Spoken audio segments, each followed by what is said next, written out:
22 minutes past 7 a.m. News Radio 100.7 WFLA, the morning show with Preston Scott. As fate would have it, I'm Preston.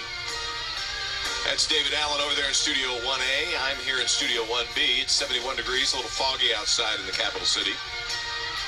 Joining me on the program is Ernesto Miranda. He is a office design expert. And the topic is the work environment. When did we find out that everyone is so particular about their environment as it relates to productivity, Ernesto? Well, actually, it started roughly about 10 to about 15 years ago. The trend has just been continuously going up. It was primarily based off of productivity and performance. There's been several matrix and analysis done, and it's been based on both experience in the workplace and how that translates to productivity. And sometimes it can be as much as almost like a 13 to 17% jump in productivity just in the way you design the environment for employees. Is there a fine line there? You know, David and I were talking last hour in the show, and you know, there's a part of me that thinks you give someone too great a view outside that office, and productivity might go the other way. Well, you know, what's so strange about that is that that's really coming across generational lines. X-Gen and baby boomers, you would typically think that would be the case. Millennials, which in that particular talent is actually shrinking. We have much fewer employees to retain, so they typically will be the opposite.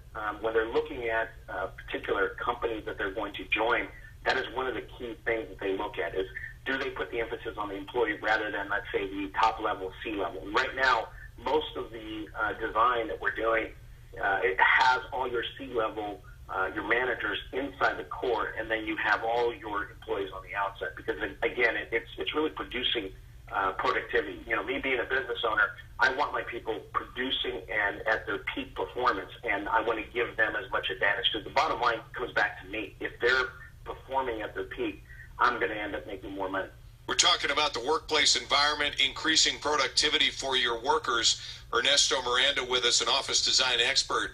So I almost hear you telling me at this point that we've reached that stage where, you know, when I played sports in school, the joke was always, hey, there's one me, that means the coach, and there's X number of you, and it's easier for you to adjust to me than me, you.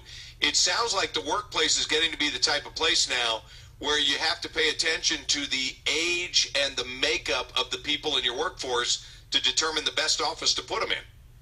Yeah, absolutely. I mean, without a doubt, that's really the trend that's going there. But the difficulty from the standpoint of, let's say, your C-level managers is balancing that act between, let's say, X-Gen and baby boomers and millennials.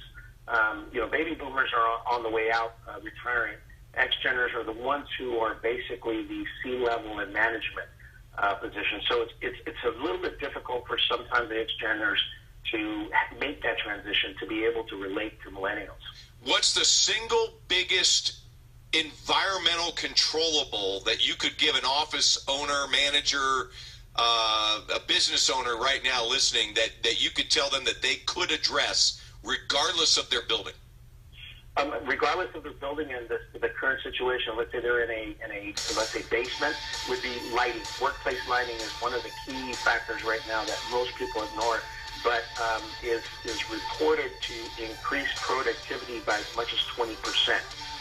And that's just basically changing out the bulbs and changing out the light fixtures. That kind of relates back to the real estate and how that gets translated. But that would be the single thing that you could address.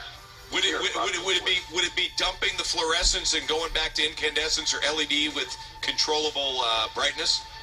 Yeah, as a matter of fact, you can do color-corrected LEDs that mimic natural sunlight. And it's amazing, even if it is quote-unquote fake, it really does make a huge difference in those type of tough situations where you can't, let's say, open up a wall to bring in natural light. Fascinating stuff. Ernesto, thanks so much for the time this morning. I appreciate it. Absolutely. Thank you.